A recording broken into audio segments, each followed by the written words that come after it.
តម្លៃមាសបានធ្លាក់ចុះក្រោម$3,230នៅក្នុងមួយអោននៅព្រឹកថ្ងៃប្រហ័សនេះវាជាការធ្លាក់ចុះ3ថ្ងៃជាប់គ្នាបន្ទាប់ពីកើតមានភាពធូរស្រាលមកវិញខ្លះនៃសង្គ្រាមពាណិជ្ជកម្មអន្តរជាតិជាពិសេសរវាងចិននិងអាមេរិកដោយអាមេរិកបាននឹងកំពុងព្យាយាមទំនាក់ទំនងបើកផ្លូវចរចាគ្រប់ច្រកមធ្យោបាយជាមួយភាគីខាងចិននេះបើយោងតាមទូរទស្សន៍រដ្ឋចិន CCTV បានឲ្យដឹងនៅថ្ងៃនេះតាមរបាយការណ៍ចុងក្រោយបានទាញសេចក្តីសន្និដ្ឋានឲ្យដឹងថារដ្ឋាភិបាលអាមេរិកបានរៀបចំផែនការរួចជាស្រេចលើការដករនាំងពន្ធគយពីដៃគូពាណិជ្ជកម្មផ្សេងទៀត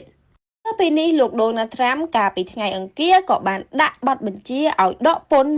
25% វិញទៅលើពន្ធនាំចូលគ្រឿងបង្គុំរថយន្តបើទោះជាយ៉ាងណាក៏ដោយមាសនៅតែរក្សាគោលជំហររឹងមាំរបស់ខ្លួននិងបានកើនឡើងជាង 5% កាលពីខែមុនបន្ទាប់ពីកើតមានភាពតានតឹងនៃសង្គ្រាមពាណិជ្ជកម្មនិងភាពមិនច្បាស់លាស់នៃភូមិសាស្ត្រនយោបាយសង្គ្រាមវាអាចនឹងបន្តស្រុតចុះចន្លោះពី$100ទៅ$200នៅក្នុងមួយអោនបន្ថែមទៀតបើសិនជាភាពធូរស្រាលនៃសង្គ្រាមពាណិជ្ជកម្មបន្តកើតមានហើយស្ថានភាពរវាងរុស្ស៊ីនិងអ៊ុយក្រែនមានភាពធូរស្រាលមកវិញខ្លះ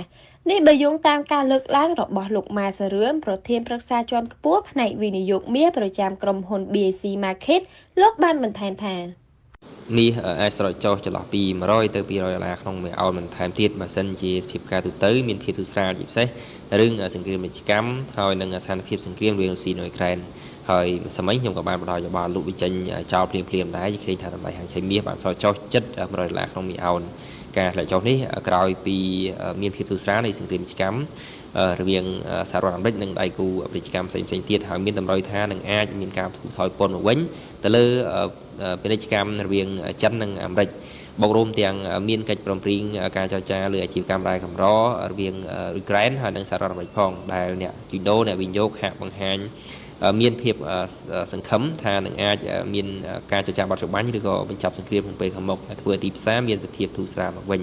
ហើយតម្លៃទីផ្សារភាគហ៊ុនយើងឃើញថាមានការកើនឡើងនិងបានដាក់សម្ពាធតម្លៃហាងឆៃមាសដែលសេះហើយបើហ្នឹងមានការលុបចេញចោលធ្លាក់ចុះមកវិញ